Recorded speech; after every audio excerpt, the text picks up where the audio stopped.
मित्रांनो, श्री स्वामी समर्थ. तर मित्रांनो, सर्वांना बुद्ध पौर्णिमाची खूप खूप शुभेच्छा.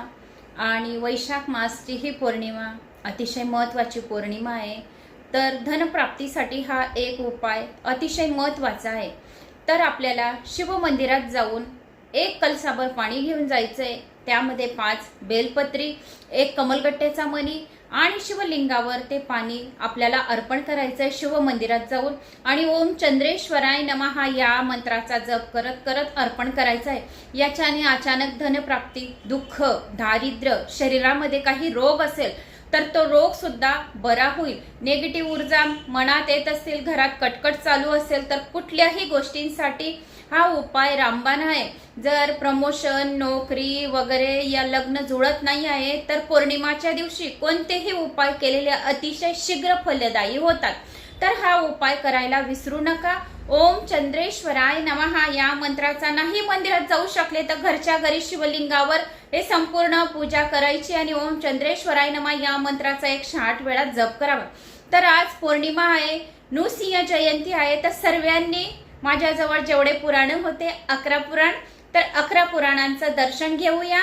11 पुराणांचं दर्शन घेतल्याने सर्व काही पापांचा, दुःखांचा, रोगांचा नाश होतो आणि महालक्ष्मी आपल्यावर प्रसन्न होते. तर चला बघूया कोणते कोणते पुराण आपण वाचले आणि श्रवण करून चुकलेले आहेत आणि जास्तीत जास्त जणांना शेअर सुद्धा करा.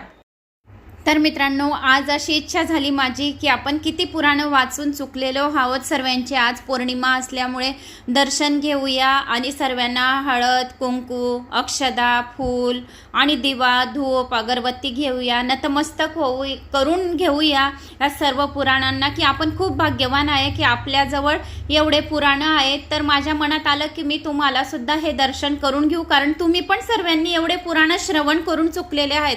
तर आपण सर्व खूप भाग्यवान आहेत की एवढे पुराण आपण श्रवण करून घेतलेले आहेत, वाचून चुकलेले आहेत. देवांनी आपली ही निवड केलेली आहे.